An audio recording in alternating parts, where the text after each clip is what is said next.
I think one of the light bulb moments I had in talking to you, one of the first times that we when you came to our old office and gave us the functional model presentation years ago,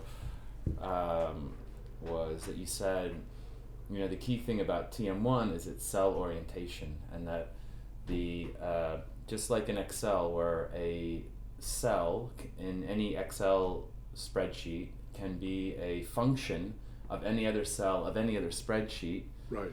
So too, in TM1, any cell in a TM1 cube can be a function of any other cell in any other cube. Correct. And that kind of just very simple description of TM1 is kind of, I use often to describe to people, because if they understand that functional connection in Excel, and you go, well, now we have that on this cube database, like people kind of understand that fundamentally and go, that fundamental principle of Excel makes it such a powerful modeling tool. Right. And TM1 shares that same powerful function, like the same way of approaching it. And it's another way of saying it. And in a way that is scalable, not only from the standpoint of the volume of data, but more importantly from the standpoint of the mind, of being able to have your model in a way that is orderly. It's in the right place, as opposed to a piece here, a piece there. It's over a piece of paper. It gives you a much more well-defined canon, and that makes it more reliable and more usable, all that kind of good stuff. Yeah, part of that is, I think the sort of the human or individual journey people go when they build a spreadsheet, right? You don't often ever hear about somebody going like, okay, I'm going to go build a model, and they don't sit back and like write a requirements document out of how they're going to build that Excel model and describe it, and then go get it other people to vet that and discuss it. What they do is they just start building it in Excel, right? They go, well, this is what I'm going to do. I do the calculate, and actually you have an idea of what you're trying to get to, but you don't really understand it without going through that journey, and you have new ideas. You never do. I mean, That's it's right. like when you're writing a story, you never know where you're gonna. I mean, you don't. It kind of creates itself when you're doing any kind of design. Yeah, it is kind of like writing a story. You make it as you go. Mm-hmm. And TM1 enables that same process, and maybe even collaboratively with more people over time, right? Like, so it's not just the end result that's actually valuable to business, especially people in finance. It's the kind of the journey you take to get there. Right.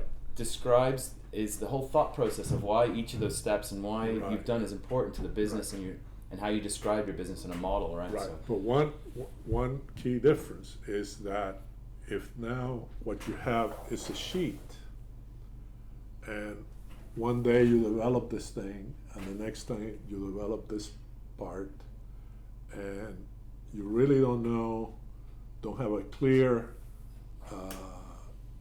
definition of exactly what you were doing, and now you want to build another part here.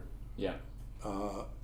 At some point, your mind cannot, it has difficulty understanding the complexity that you have created. Whereas, That's right. Yeah. if you're expressing it all in terms of formulas that are explicitly stating what the calculation is, it's a lot more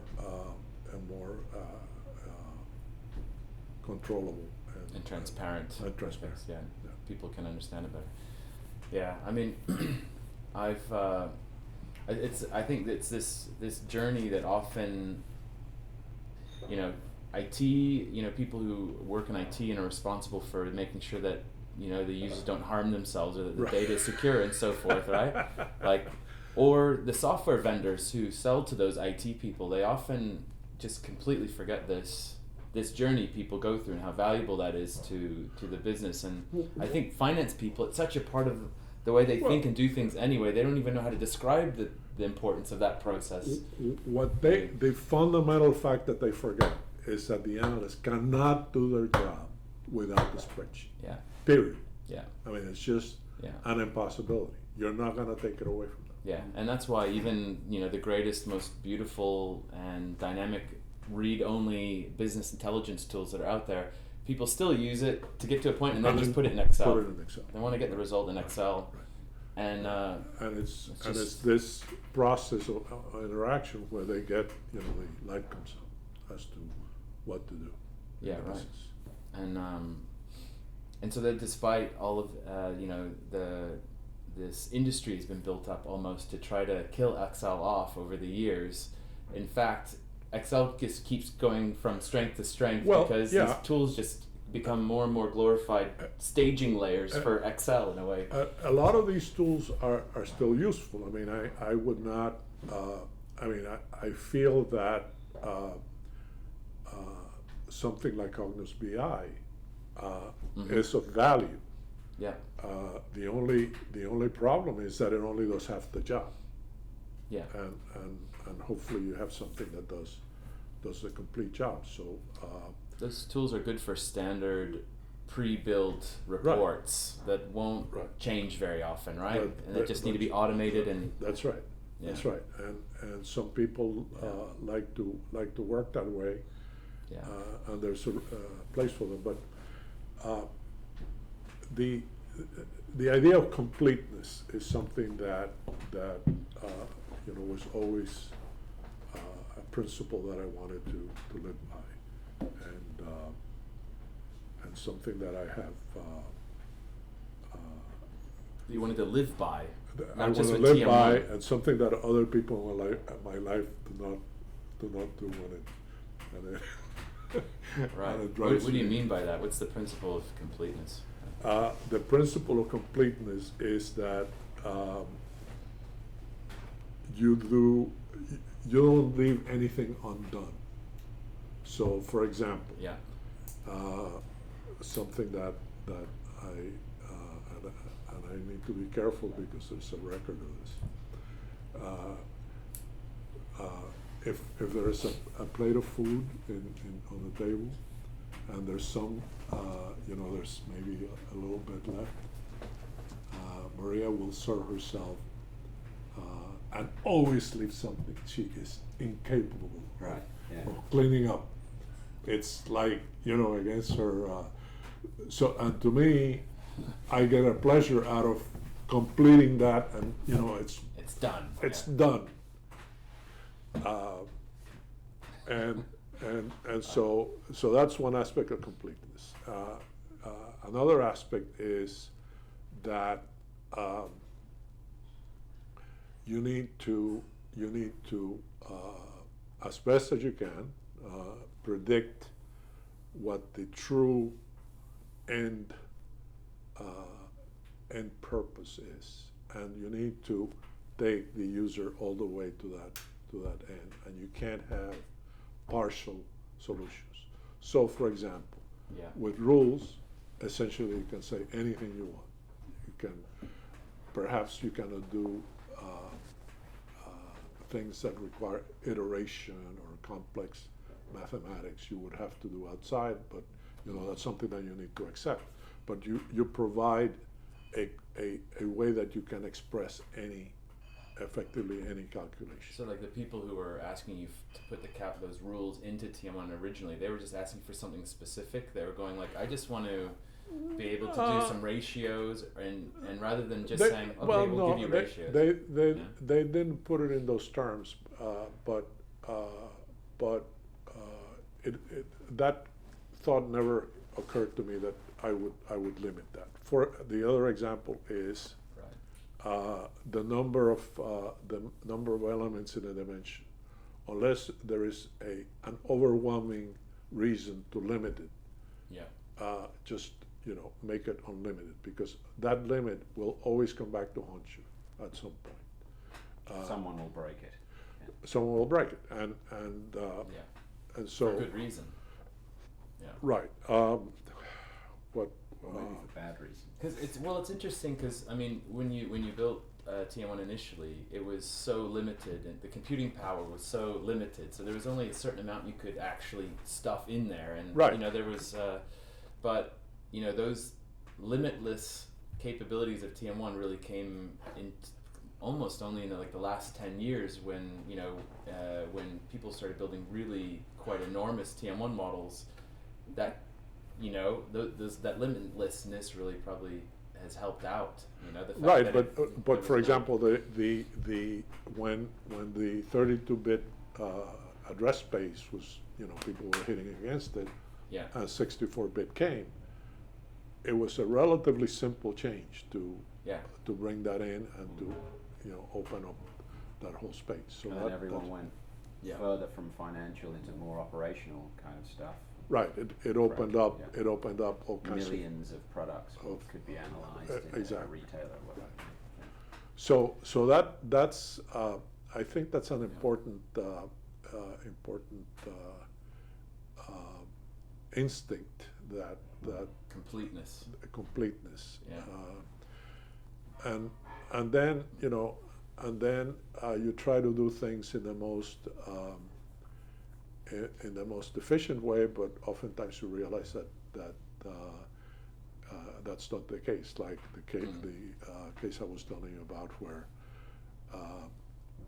there was this consolidated report that Cognos was doing faster than TM1, and of course I didn't sleep for a few days until I found So you figured it out. the solutions, right? Yeah, right. And admittedly, other parts that I felt were not, as vital to getting the job done, like the user interface of some of the tools, essentially, as they say in the Midwest, suck time tit. Yeah, well, I mean, the thing about TM1 is, despite it maybe not having the most beautiful user interfaces, they were always and remain still, even those ones that have been around forever, they're pragmatic and they work, right, for what people want them to do. Right. So, and often say TM1 works and it matters, and that's the reason why people continue to use it, right? Because it. Right, and so with IBM, I'm encouraged by what they're doing. They have, and it takes them forever, but they seem to be going in the right direction ever so slowly. But I think the new interfaces that they're putting together are nicely done, because they put more resources in it. So I think that's that there's a good future within IBM for TM1. But I guess, did you think of your approach always seemed to me to be engine first, numbers first. All the effort was put into that, and then interfaces later. Right. Whereas probably the rest of the market was thinking interfaces first, well, marketing and first, numbers later. for good reason. And the reason is that people react to pretty, it's like the old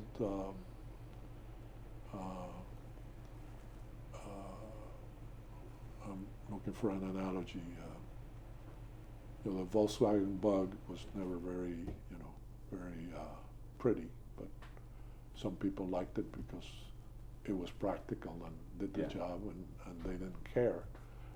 But then you had the other cars that were all fins and things, and that appeals to a certain group of people. But do you think maybe the one of the reasons for TM1's longevity is that there was no compromise at the back end, and therefore new interfaces can come to TM1, over the years, whereas those that chose to go with interfaces first compromise the back end. One of your famous epithets is, if you make a compromise, you live with it. It's those engines that weren't serving numbers well in the first place kind of only got worse and then eventually died off. Is that Well, I think that a lot of it had to do with the fact that they only did part of the job, and they wanted to do a certain subset of the what Of the business problem. what the market was, and that worked until the requirements expanded, and it happened to TM1 as well, with the size of the cubes, and things weren't being done in the most efficient way, and so the compacting of sparse cubes had to be redone at some point. But the important thing is that the concept of what you're doing be absolutely crystal clear from the get-go, and whatever you put in is hangs together and is complete. And how you do it, you want to do it the best way you can, but oftentimes there's ways that it doesn't, that it could be done better. So, for example, the feeders, IBM claims now that they can, they'll be able to do an engine that doesn't have feeders, and they have my prayers that they be. I don't know how to do it, and I don't know how they will do it either. But that's okay, because I'm not responsible for getting it done anymore. So that's fine. Did you ever have, I mean, at Simper or Applix or Cognos or IBM, did you ever have situations where there were people trying to put more focus on superficial aspects, or didn't care about completeness and just said, no, just shove this in because we want to go do a sale, or because our competitors are doing that, we need to have this as well, that you had to try to draw a line on that? Very early on, color graphics. We had to have color graphics. Yeah, right. And I was going to have color graphics. Eventually I did, but it was never a priority. And right. all the salespeople were jumping, were beating me with sticks to get it done. Right. What else? But you weren't prioritizing color graphics over more fundamental engine issues kind of thing. Absolutely right? not. Right. Yeah. And there's some there's some areas where mistakes were made along the way. Like, for example, the API. The original API of TM1 is the most horrendously complex. I mean, it's a rat's nest, and a rat's nest. Yeah. Well, I mean, it's very logical, but it's as complex as can be, and it didn't quite sort of like go with the philosophy of simplicity. Of simplicity, right? Exactly. But should we have lunch? Okay. What? No? We should. Invite Manny to lunch. Yeah. Oh. Hey Manny, how about some lunch? Okay. Okay.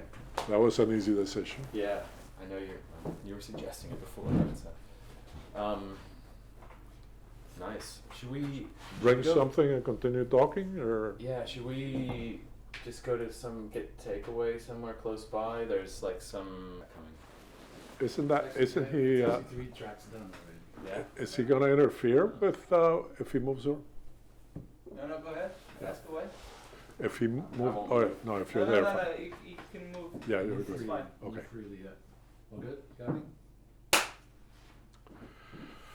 Okay, we were talking about pre-calculation or batch calculation versus on-demand, and I don't remember when along the way I made that decision. I don't have a recollection, but had I not done that, there would be some very bad consequences. One, of course, is the whole idea of interactivity, Yeah. because you're going to have to calculate a whole bunch of derived results once you change a little cell. So that would take a long time. What do you And mean by a whole bunch, though? We're not talking Well- like 10. well, you could. Right. Let me. I'll get into that. Yeah, okay. Because the other thing that it creates is a memory explosion, because you need to store those results. Yeah, right. And so the way you can think of it is, let's say that you have a cube with 10 dimensions and a very simple hierarchy where you have a leaf element, a consolidation right above it, and then a grand total. Okay, so effectively, when you change a leaf element, then the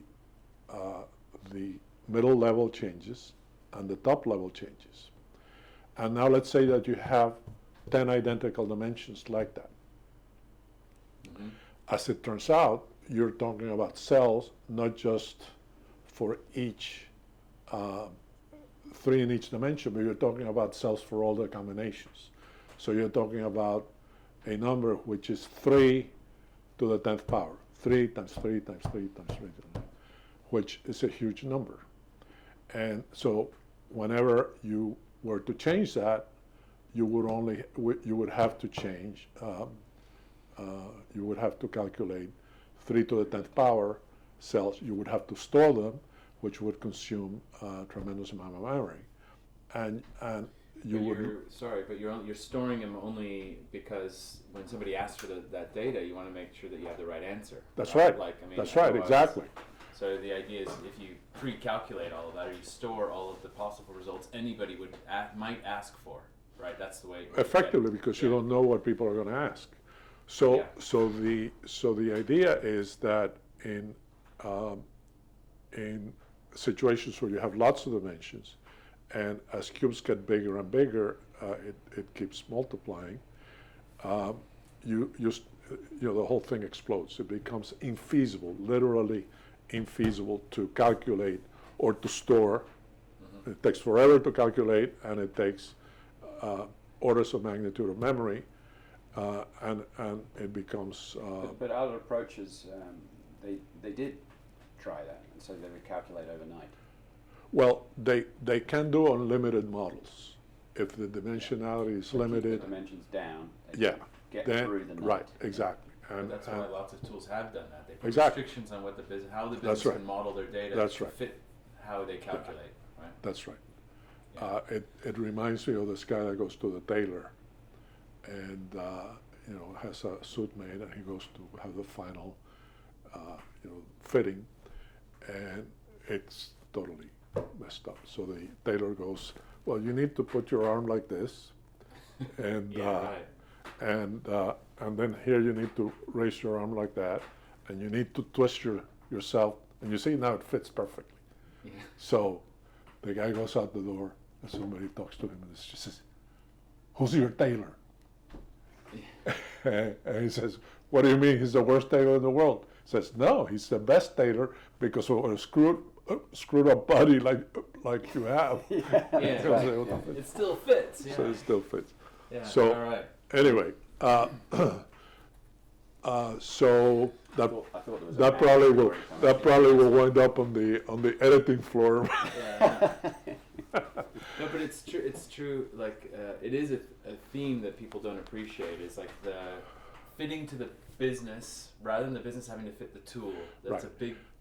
Right, It's a big and deal. actually there is a technical computer science reason for it, and that is that in order to do things on demand, you need to turn the calculation upside down, and you need to make it recursive. I don't know if you've seen that diagram where it talks about exactly how TM1 calculates a cell. And essentially it goes to a cell, and it says, is it consolidated, or is it simple, or is it calculated by rule? If it's consolidated, it then goes and brings in all the leaf elements that roll up into that cell. In order to find out the value of the cell, it has to go back to the top and ask the same question: what is the value of that cell? So the function is a single calculation, but it loops on itself. Whereas most software developers are not trained to think in those terms, and they need to do the calculation from top to bottom, so that one step follows the other, as opposed to starting from the answer that you want and then working your way back. So that's the. So you think that most computer programmers just don't even think in a way to. That's right. Even occur to them to solve the problem that way. Right. That's right. And I remember this guy that came to work with me, brilliant guy, Roger, and he, I told him about recursion, and it just blew his mind. He just didn't. So why did you think of it? Why was it? Why did you? Well, because I had been exposed to the concept, so I knew about recursion. Right. I had studied it, so I knew. And had I not known, maybe it wouldn't have happened. It's not. I had been trained. And some people do not get that trained. Right. So it's a confluence of lucky things. The other thing that you had asked me about was the business of the sparsity of cubes and how you store the cubes in such a way that you get the most, you use the least amount of memory. And it actually happened in two stages. The initial version of TM1, and it's maybe a little difficult to explain, but the original version of TM1 was not done. The cubes were small, but they were large enough that it wouldn't make sense to store them in the way you classically store a multidimensional array in memory, which is you allocate a cell for each of the possibilities of the elements of the dimension. So you wind up with the size of dimension 1 times the size of dimension 2 times the size of dimension 3, and so on. So instead, what I did is I would have for the first dimension, a vector of pointers that would be empty, okay, if there wasn't any data for that element of the first dimension, and so on. And then at the next level, you would have an array for each of the non-zero pointers. So you'd have 1 over possibly as many as n, where the n was the dimension and the number of elements in the first dimension, and so on. And that worked for a while until the number of dimensions started getting to 8 or 10 or more, and the size of the dimensions started going to thousands and hundreds of thousands. So what happened was that as these cubes got bigger and the dimensions got bigger, the sparsity became astronomical, meaning that your typical cube had was populated in only 1 out of 10 to the 10th cells, okay, which is 10 to the 10th is Billion. 10 billion. Yeah. Right. No, that's So what we've seen. Even the simplest cubes have just a small corner of that cube or a little bit of just here and there. There's just a little bit of data, and people don't think of it that way. Right, Right? that's So right. So it's an astronomic, and had that had we kept that same algorithm, it would have been incredibly expensive. I mean, imagine allocating a vector of pointers, for a dimension with 10,000 elements. It eats your lunch. Yeah, right. So then And came now we have dimensions with millions of elements. Right. So, So Yeah. came the notion of taking this vector of pointers and compressing it. So essentially, you squeeze out all the zeros from that vector in such a way that you would find, you could address it quickly, and you could expand it quickly. And that's the try that you've heard mentioned. That is. So your patents on the MP try or whatever, right? There's a patent on that. So that's one of the I think, twists. I mean, that's one of the things that it's a simple idea, is that when we try to explain it to people, it's don't store data where there isn't any, right? And when you say it like that, it just people go, yeah, obviously, of course, why would I? But the point is, without the way you went about it, like the way OLAP or cube-based applications have gone about it, is they actually are storing, creating memory spaces or creating storage constructs that store a bunch of useless zeros and nulls and Right. data that's unnecessary, right? Like, and it seems obvious not to do that, but it's Right. easier said than done, right? Right. Which is what you Right. patented as So- part of it. right. So even with that, in a situation where you were to pre-calculate everything, in that with that efficiency. well, even with that efficiency, the number of cells actually populated will go from 10 to the minus 10 to 10 to the minus 5, which is it's an astronomically big number. Yeah, right. It doesn't sound, and that that would also be a showstopper. Yeah, so I mean, so it's not just the not storing zeros and nulls, it's the only storing the very base level That's right. data and That's then right. calculating all of the derived That's right. That's consolidated values, right? That's So, right. which once you've seen that, it seems like I'm saying, like I've talked to about this a lot of people. When we try to explain this to people, it's obvious. They go, "Yeah, of course, okay, that makes perfect sense." Right. And then you go, "Well, that's TM1, and not the other ones don't do that." It doesn't work that way normally, right? Yeah. And that's some of the secret sauce that seems so obvious in a way, but hard to execute. Right? It's it reminds me of I was at this museum with a friend of mine who's an artist many years ago, and we came to this painting, and it was made of 4 squares and in 4 different colors. I forget what the colors were. Mm-hmm. And I said, "Gee, I could do that." And Yeah. his answer was, "And why didn't you? Yeah, that's right. And That's why didn't you?" good point. Right. Yeah, it's the execution of it to make it so elegant in the end is the hard part, I guess. Like it's people.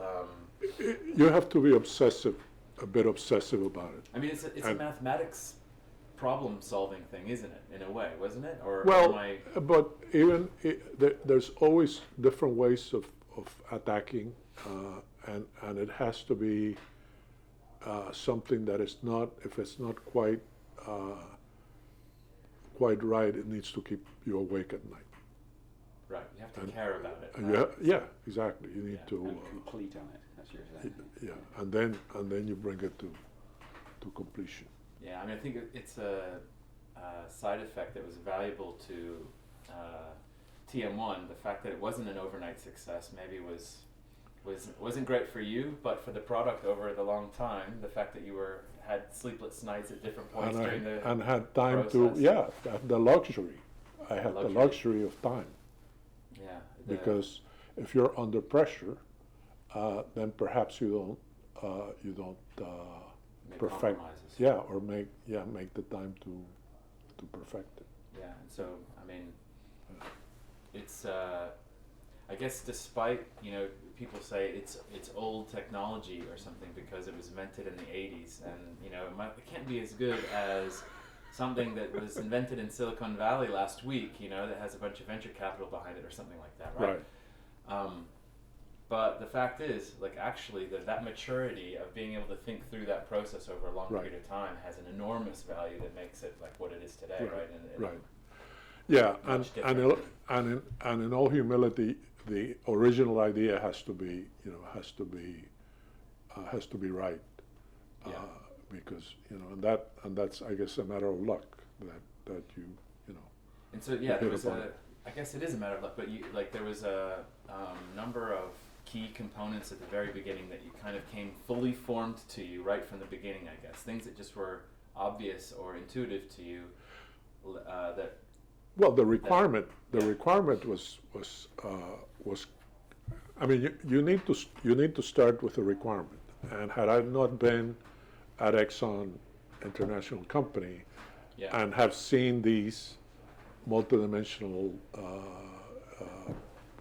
cubes and the planning process and the constant recycling, it would have been maybe that wouldn't have been a product. Maybe it wouldn't have existed.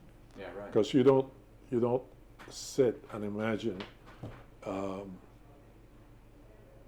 I guess some people imagine different realities when they're writing fiction and so on, but you don't.